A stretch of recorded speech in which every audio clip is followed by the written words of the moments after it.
Stefania, just to get us started, could you explain to me what you do as though I'm a 5-year-old? So I'm a graphic designer, a visual communication designer, but by accident, about 15 years ago, I ended up working in contracts because looking at contracts, I was just curious to figure out why they hadn't been designed better. There's a lot of money, time at stake with contracts. And to me, being an information designer, it seemed odd that they were so poorly designed. And by design, I don't necessarily mean graphically, but I know that from information design, there are many techniques that we can use to make difficult communication, specialist communication, even scientific or highly technical communication, clearer and opening it up for wider audiences. So my reactions was pretty much, this is not rocket science. This is called information design. Why aren't we doing it on contracts? And that's, to say it very simply, how I started my journey. So my background is in design, and I've been working on simplifying contracts, policies, guidelines for close to 15 years. And I ended up writing, accidentally, a PhD on the topic, too. Yeah, an accidental PhD is quite incredible. Yeah, because I didn't set up to do it. I never wanted to be an academic, but since I was interested in these things and no one else was doing it back then, the best way to go about it was to do research and be employed as a researcher. To be paid to explore the things that I was interested in. It makes good financial sense. To your point, sort of 10, 15 years ago, these kind of things weren't mentioned anywhere. And they are, I would say, gathering a little bit more popularity. And there's a couple of terms that I see thrown around, which is contract design, legal design. Are they the same thing, or is there a difference between these? No, I don't think that they are the same thing. In some respect, contract design is a subset, but only partially is an overlap with legal design. Let's say legal design is much wider. To me, is a very wide umbrella. It's like saying design without legal in front. There's graphic design, interior design, fashion design. In legal design, I would say that there are many of these specializations within the world of law. And we have to intend it very, very openly, is basically applying human-centered design to the world of law. And we can have different phenomena where this world of law manifests, for example, in contracts. And to me, contracts are not fully legal phenomena. They're business, managerial, operational / legal phenomena. For example, so in that case, we would work more on documents. But if we are thinking about access to justice, we are entering into more abstract fields where service design, process design, policy design also enter the picture. So there's different types of design. But what is important is that we are applying a human-centered lens to it so that we come up with solutions that, of course, are desirable for the people who are impacted. They make sense for the institution or the business that needs to use them. And then, of course, very strong requirement, they still need to make sense from a legal perspective. But to me, being a designer, it could just be called design. Legal is a set of hard requirements, but to me, it doesn't change what I do. I know that other colleagues disagree on that. They feel that legal design is distinctly different. For me, as an information designer working in this field, it's not. If I would be working with medical information or technical information, I would still have a pretty strong requirement that thing, it has an effect and it's exact, for example. I wanted to ask because I know a lot of people in procurement will not have ever heard of anything that we are talking about right now. And we were just talking before we press record that I was actually speaking to you over a year ago, maybe a year and a half ago, about helping me with this very let's call it an issue that I was having with contracts, that they are complex. They were taking a little bit longer than I wanted to make it easier for everyone involved in contracts. You mentioned contracts aren't just a legal point. They are used by other people in the business, your vendors, suppliers. They're used widely. So making them good for everyone just makes sense. Stefania, could we kind of dive into sort of reimagining procurement contracts here? How do we even think about applying contract design or design to procurement contracts? So let's start again from the basics, from the definitions. You asked me before, what is contract design? Let's start from what is not. It's not drafting. Classical drafting is not about substituting legalese with better legalese. And it's not just adding pictures. So it's not purely visual design or styling. I very much like the definition of design as design is how it works, not how it looks. So how I go about it is that contract design is to make something to contracts so that they work better for their intended user, for the intended business scenario, and ultimately for everyone that is involved. So it needs to be more functional. It needs to help us doing what we have set out to do. And we can achieve that increased functionality in different ways. We can look at what the contract says, and we can look at how it says it. So that's why contract design is a team sport. In my team, we have different expertise. I'm an information designer. We have a very experienced in-house lawyer. She has worked for over 20 years in very senior positions in-house. And we have user experience researchers and plain language editors. And depending on the challenge, we need all these perspectives to tackle what it really means. How do we make this document really work for the people that needs to use them? So in this case, how do we make procurement contracts more functional? I would say that part of the challenges are typical challenges of complexity that every contract, also sales side, may have it. But procurement contracts, especially in the public, are quite complex. They are quite hefty in terms of documentation and quite heavy on the process. And if I have to boil it down like very simple terms, I think that depending on who's the contractor, there are strategies that are more or less disastrous to manage this complexity. I have money, so I'm paying expensive expertise such as legal advisors to fix it. And in that case, the program grows away. But that's a minority. We don't only have multi-million-dollar organizations who can just take out money to make the problem go away. If that is not available, so if we think about micro and small, medium enterprises, they ignore anything they don't understand in a tender or in a procurement contract. They guess at meaning based on perception of what is likely to be normal practice, or then they end up using a disproportionate amount of time and effort to work through it. And this disproportionate amount of time and effort is what leads to many very valid contractors and potential suppliers to give up and just not bid. And this does a disservice to buyers too, because the organizations that are most suited to sail smoothly through a tender process are not necessarily the best suited to deliver value post-award. So it's two very different set of skill sets and organizational knowledge, and even just different in budget. But it's such a huge barrier that especially for those who don't have the budget, don't have the organizational knowledge, it just leaves you at the door.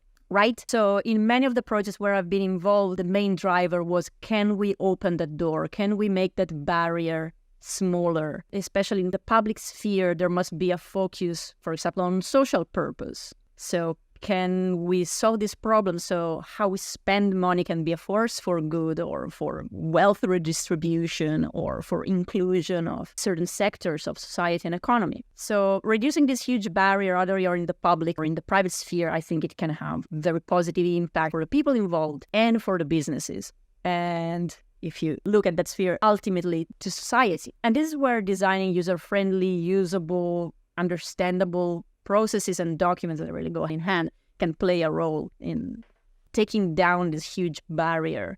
Yeah, I was just thinking back to the problems I was having. And one of them was fundamentally what you just said, which was the smaller companies that we were dealing with were just taking a silly amount of time to agree. Many would perceive to be standard terms, right? There was a master services agreement, nothing particularly fancy or complex about it. They were getting caught up on like minor point, mainly because they didn't have a legal team to go through it and just sanity check it. So they're kind of going about it themselves. Or on the flip side, you mentioned that the smaller organizations sometimes just take it at face value. They just make assumptions about certain clauses. They don't really understand it. And I would hate for one of my vendors to be like that, because they could unwittingly and unknowingly take on risks or take on obligations that they can't perform. It's a really good point. I'm just thinking here, Stefania, what are the main challenges to making this work? And I've kind of touched on one, which is potentially people in procurement and even in legal not even thinking about this as an avenue of improvement.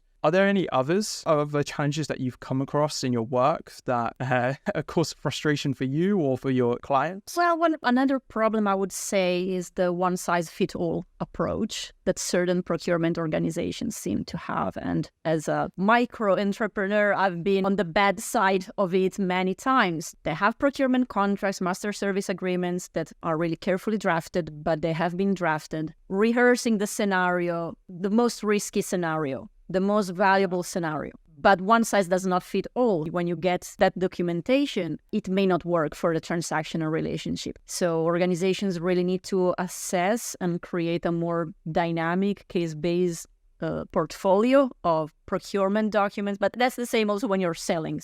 But think about procurement.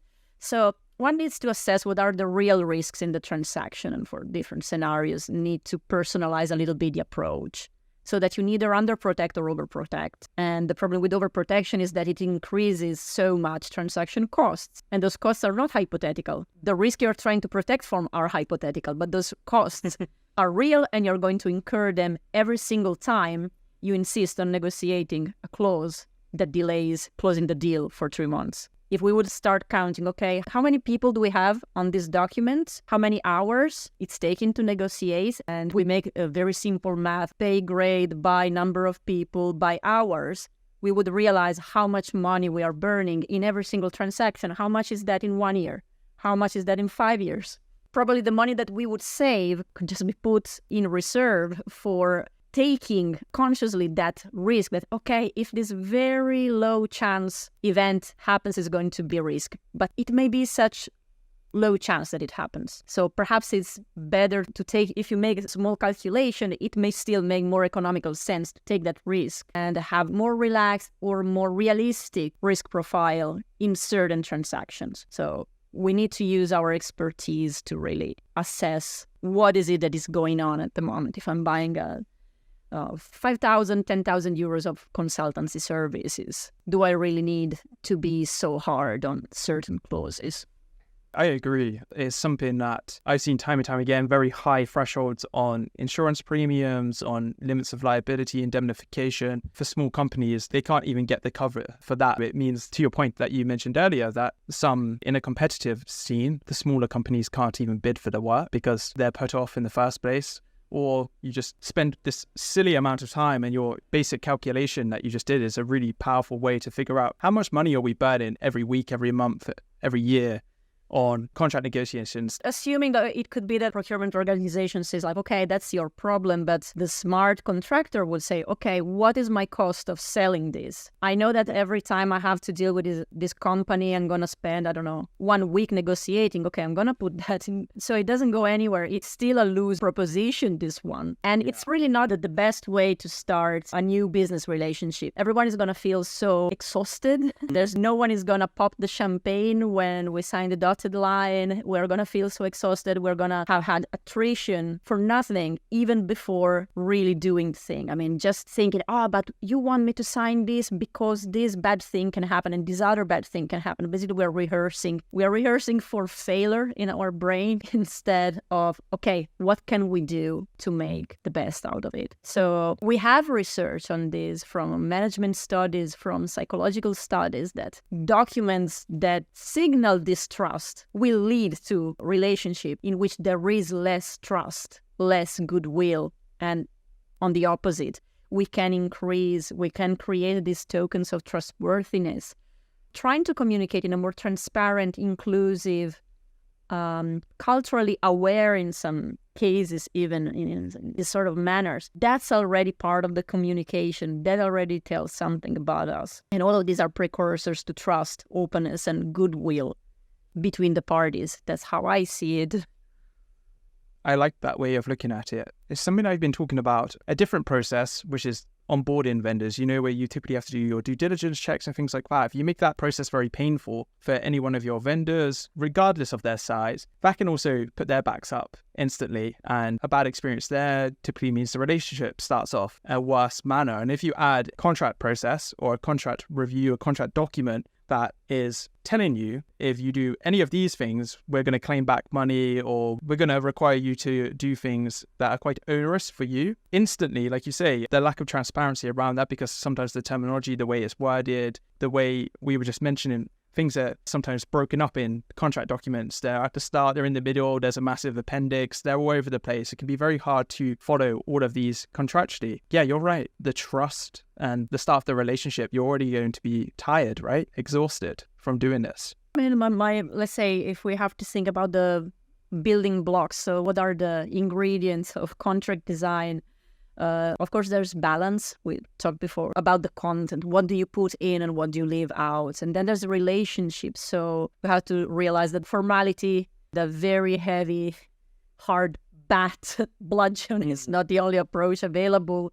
And even tone of voice. So how can we have the right tone of voice, the right stance to talk to certain audiences? And then very important, usability. I mean, if we look at contracts as tools, what is it that they do? What are the micro tasks that people even need to do with that? Like, people need to be able to find, understand information and then put that information to practice. So jumping the gap between theory and practice, or, you know, being able to implement into practice what this thing means. So how I started thinking about contracts is that they should really read as much as possible as work instructions. And they need to read like a very good user manual. So with access structures like indexes, headings, prominent headers, different chapters, thematic organization, color coding, examples, perhaps different layouts to suit different content needs and not just wall of text and so on. Because we really need to understand really like the abilities of who is going to read it and the task. Like, what do they need to do with this? What do they need to be able to do with this contract? Apart from reading it and signing it blindly, but we have signed. Do they understand what it means? For example, as a procurement organization, I would want to know, like, okay, do my vendors really know what it means? Like, am I really driving compliance through my language? If I give better instructions, I'm actually increasing the chances of my vendors doing the right thing. If they don't understand, well, we go back to, okay, let's try to do something that we think makes sense, but it's not very good risk management strategy, I would say. So, and then you say, okay, how do we do all these lofty things? There are a couple of things you can do. The buttons to push and the lever to pull to design this stuff is plain language, is information architecture, and visual design. So this is what we can do on the page to make that information more useful. And then, of course, we can look through a service design lens to the process. It could be that if we create systems and interfaces, for example, supplier onboarding flows and interfaces, we digitalize that, and we make those so good that basically lead our suppliers to give the information in the right way and do the right action. Then perhaps we can also save a lot of space in trying to explain how you need to do something. That's something else I noticed and I encountered in some projects. We could slash away like whole appendices. We're like, okay, just redesign the interface. If you redesign the interface like this and you make it like a hard wired rule that they have to give you this information, otherwise they can't go forward, solved. You don't have to spend 10 pages talking about it, hoping that they understand that they're going to do it and, I don't know, send it via email or do something a bit old-fashioned.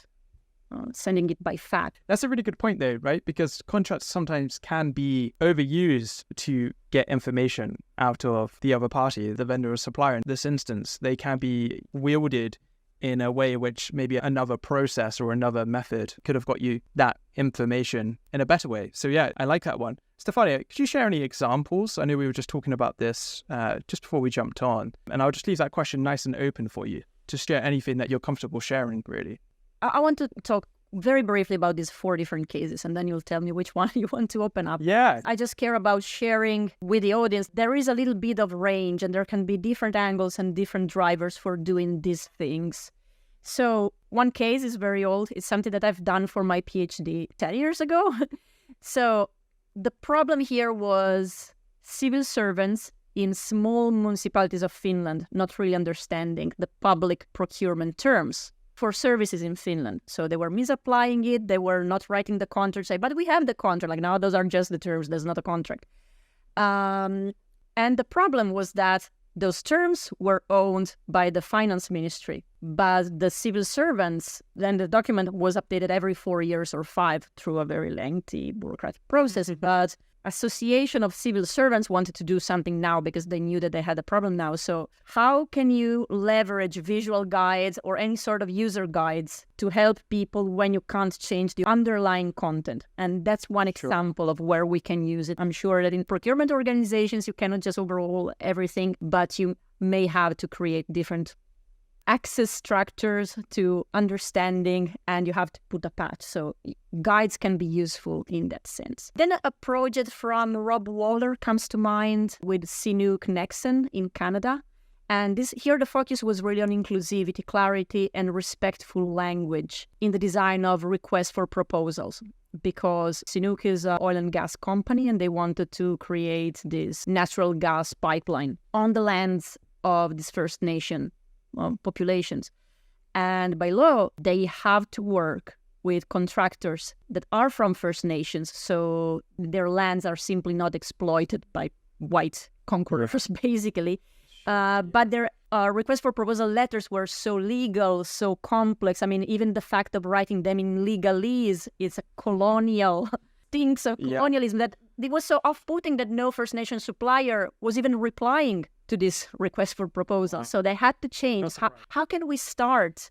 How can we be trusted, and how can we have a more dialogue, and how can we do this in a language that is perceived as respectful? So that was really interesting. Then there is an ongoing project I'm doing now for a company in the utilities sector. And this client of mine wants to redesign their procurement contracts because they want to improve the quality of the contractors in their supply chain. And it is crucial for them because some contractors are mission critical, and even just a small mistake can create disastrous consequences for the public and for them. And their bet is that by making contracts simpler and fairer, they can become a more attractive client for the suppliers.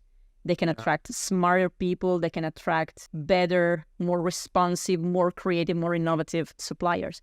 And we're in the middle of the project in this moment, so perhaps I can't say much into this, but I found that what was very interesting was the motivation for the client. We need to be more attractive clients. Yeah. We need to attract better, high quality. We need to build a high quality supply chain. I can say in the first round, we managed to shorten the documents by around 35% and reduce the sentence complexity. We're using this tool called TIGIM, TIGIM, to have different metrics on language, and we managed to basically make most of the very complex sentences or very long sentences go. So now it has a much better, it should be much clearer also to understand. So that's an important thing, that we're not just doing these things, putting a finger up in the air, but there are metrics that can nudge you in the right direction. Last but not least, this was a very collaborative work because as part of the UK GDS, so the Government Digital Services, there used to be this global digital marketplace, now sadly disbanded project. And they were helping partner governments around the world to improve their public procurement practices. And in one project that we did together, we helped the Procurement Agency of Indonesia to redesign their standard procurement document. And we started this project when COVID struck, so we had to do this design sprints virtual across a quite wide time zone gap and translators. But in the end, we managed to pull out these design sprints with the civil servants. We did research together. We helped them build, test, and refine the prototypes, and the result of the work ended up being used for a little bit different purpose. So not for the IT procurement, but for the in-house procurement. And we have to connect basically next month to figure out the impact. Or I also don't know the rest of the story because there are a bit of language barriers, so to speak. But we have done research up to the user testing phase, so just before the launch, and that was really positive. We tested both with the potential suppliers, but also with the procurement teams who need to use these templates to create the actual tender. So we had two audiences to cater to. So it was a very complex project, I would say. There were really many challenges just dictated by language barriers, time zone barriers, a pandemic, very sizable document, translations, doing research remotely, and so on. But it works surprisingly well. That was perhaps the biggest takeaway. Yeah, there were some nice examples there. I just wanted to, I'm very conscious of time here, Stefania, but on the First Nations example of trying to get people from the First Nations to bid in for work. Was that primarily a focus on language in the contracts or just the look? Like, what was the big thing? Both. Rob Waller's team conducted research, both with the stakeholders, but also with suppliers from Aboriginal backgrounds. So they wanted to understand, okay, why are you reacting this way and what should work? So they made like many different changes. Of course, using plain language is the first step. But as I'm never tired piping about, information architecture is really important. So, for example, where do we put things? In this case, they reorganized this RFP. There was the letter, and then the attachments were guides. So, guide to apply, guide to pricing, guide for invoicing, like to explain them things, like how do you need to do things if you participate. Another smart thing they did was to apply the design principle of progressive disclosure. So when I'm sending out an RFP letter, I don't want to send out 100 pages with my general terms. I'm going to send out a very clear, a sort of ID card like, hey, we are these guys, we are doing these projects, we want to work with people like you. This is what the project is about. These are what the requirements are about. And the last page on this very much shorter package was, are you interested? Fill in this form. So it was also like designing a different process. So they managed to attract more people, say, yes, I'm interested, tell me more. That already, let's say, created a pipeline. And with those people that were in the pipeline, then you can say, okay, now we're sending you more information. Like, these are our terms. These are the other information that you may know. And only at that point, they would ask them, okay, submit a proposal. Okay, let's make what is easy for us, which is, okay, let's put all the documentation in one size fits all. Let's put all the 100 pages, terms and conditions, and let's send it out. Oh, no one replies. But how did you ask that? I mean, a request for proposal is a question. How did you ask that question? It was a question that warranted a reply. So even if we're using documents, it's really like a conversation. We have to design, keeping in mind people's behaviors, people's psychology, people's values, people's feeling, because that is what drives human behavior. What people ultimately do is whether what is going to make a contract happen or not. Contracts don't make anything happen by themselves. You need to co-opt people to have certain behaviors, right?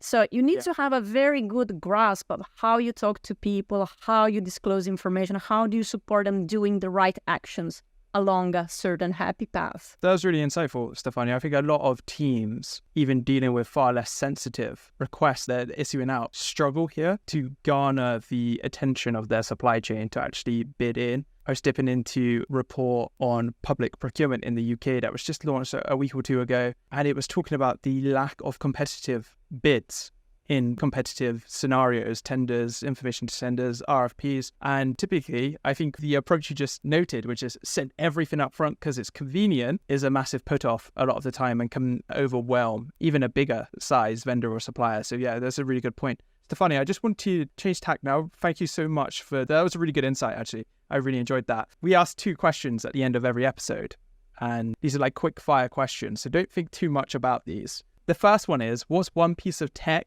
whether software or hardware, that you absolutely cannot live without? Probably mobile phone. I think maybe 50 to 70% of guests so far have said that. It's so right. I mean, not much the piece of hardware, but everything you can do with it. So, I mean, just the fact that you are on the beach or on the bus and something urgent, work-related comes out and you can solve it without having to think about, oh my God, I have to think about it tomorrow. I can't do anything about it. For a slightly anxious person as I am, that would be a nightmare. So, okay, this thing happened. I can do it now. It gives me more sense of control. Yeah. On the other hand, like, you can be hounded and you have to switch off every possible notification when you're on holiday. Otherwise, you're going to look into that. But still, I think it's still something I would struggle without. Yeah, that's interesting. I'm kind of similar to you, although I've done the exact opposite to you, and I've removed all notifications, and anything to do with work is not on my phone, which is it's a weird experience. Let's say I've been testing out. I do it when after holidays. When I'm on holidays, I remove, block everything and then unlock it when I come back. I feel like I could probably do most of my tasks just on my phone now. You don't necessarily need to be sat like we are right now for this conversation at a desk with a computer. The last question is a slightly weird one, Stefania, that we ask, which is, I'm a procurement genie, and you can put a contract slant on this. Absolutely, it's part of the procurement lifecycle. So I'm a procurement genie. You have one wish, what would that wish be? I'd like very simple, very realistic in the risk-based approach contracts as a micro-entrepreneur.